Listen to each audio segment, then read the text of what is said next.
Hi, here is a short video on using a block at the wall on your side, laying down, to activate into all the muscles around the hip and getting that connection from the foot to the hip. So you're going to need a block and a place at the wall, and you're going to come onto your side. Okay, so I'm starting with my right foot, right leg on the block, on the wall. So you're going to be here, and what you're going to do is have the block lined up so that the heel is in line with your hip, right? So it's not going to be really high up along the wall and not drop down where your leg is dropped down. Try to find that place where you can feel like as if you would be in standing, with your heel in line with your knee and your hip. Okay, and then you're just going to start to, the bottom leg can be doing whatever. You can bend it forward, up, doesn't really matter. It can be back here. Stacking, making sure that the hips are stacked so you're not going to roll back onto the back hip, not going to roll forward onto the front hip, onto the bottom hip. Okay, so starting here, you're just going to start to press into the wall with that foot on the block. And so what you should be feeling is a lot of activation in this outer hip. Okay, down into the leg, outside of the leg. And then we're going to start to add some movement. So upper body, you can't see it really, but my hand is underneath my head. You could have your whole body down. You could have your arm bent and underneath your head.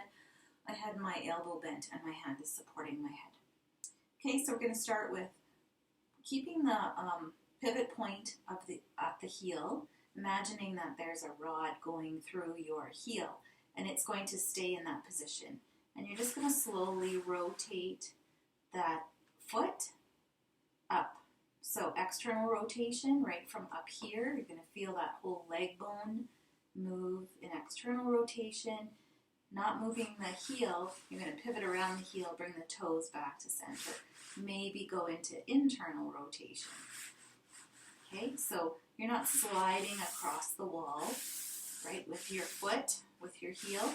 Heel is staying like it's driven into that wall, and it's the pivot point. Externally rotate, internally rotate, and breathe. And then what you want to make sure to do here is you're not going to roll onto the hips, right? So this is not happening when you're externally rotating. You're not doing the pelvis moving. You want to keep the pelvis in neutral, perpendicular to the floor, and the hips are stacked right on top of each other, right on top of left.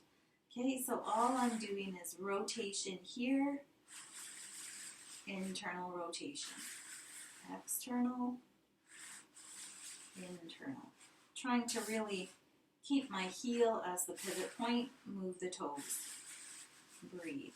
And if you're doing this kind of correctly, you're going to really feel a lot in that whole leg light up. Okay, really trying to keep that heel as the center point, and then when you're done, just let that go. Maybe rest your leg. That's part one. Okay, you can take breaks in between all of these. You can break this all up into separate exercises or movements, so you don't have to do this all at one time. All right, so set yourself up again, line up that leg. And now what you're going to do is you're going to think about the toes being the pivot point, and you're just going to move the heel. So internally rotate, the heel goes up the wall. Externally rotate the leg, the heel comes down. So you're wanting to keep the forefoot and the toes as the pivot point. Okay? Really try your best to do that. So let Gentle pressure off the heel. You'll feel that all into the leg. Pivot onto the toes. Make sure that you're not holding your breath. You're breathing, trying to keep that as centered as you can, not rolling the pelvis back. As soon as you get to that point where you feel you have to roll the pelvis, that's your end range, just before that. So really just be aware of what your end range of motion is, going internally and externally, okay? And then let that rest. That should be feeling pretty alive. Okay, and then what you're going to do, part 3, is set yourself up again. You're going to press into that wall, into the block. And then imagine the block is a suction cup to the wall and your foot is suction cup to the block.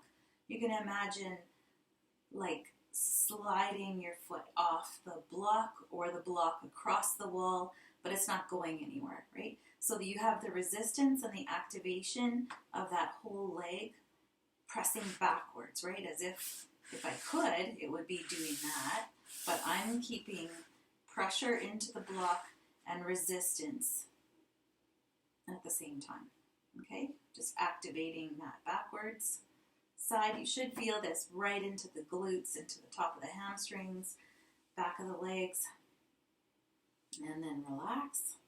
And again, you can just take a break. Okay. And then set yourself up again for number 4. Press into the block again. This time you're going to think about sweeping the block across the wall forward, as if you wanted to kind of throw the block across the wall with your leg that way. So you're going to activate and resist going forward. And breathe. Breathe throughout. And so for each of these, you could hold for 10 breaths and then just release. Your hip should feel like it's on fire. Mine is. All right, so number 5, same thing, set yourself up. You can probably guess what we're going to do with this one. Press and activate, and then you're going to imagine sliding the leg up the wall. So that's going to really fire up all these outside muscles quite a lot. Get that going, right? You might feel that all the way into the glutes at the back, into the muscles around the sitting bones. That's where we want to feel it. So connect to those. You'll feel that. If you stick your hand, put your hand back there, those muscles should be working. Your glutes should be active. Pressing up. 10 breaths. Gentle flowing breaths. Relax one more time. Last one. Set yourself up again. Leg is in line. Activate, press into the wall, and then imagine pulling that leg down the wall. So now you're going to feel some different muscle groups and places active. Okay? Breathe 10 breaths. Soften the upper body. Just let this become active. Breathe. And then when you've done your 10 breaths, let that go. You might want to just lay on your back and see how things feel. Right to left might feel very different. Side to side. Pause there. Notice how each leg feels, how each hip feels. And then whatever you've done on the one side, repeat it on the other. So if you've done but if you've done 2 of the parts of this movement, repeat the 2 parts on the other side. And yeah, have fun playing with that. If you have any questions, just let me know.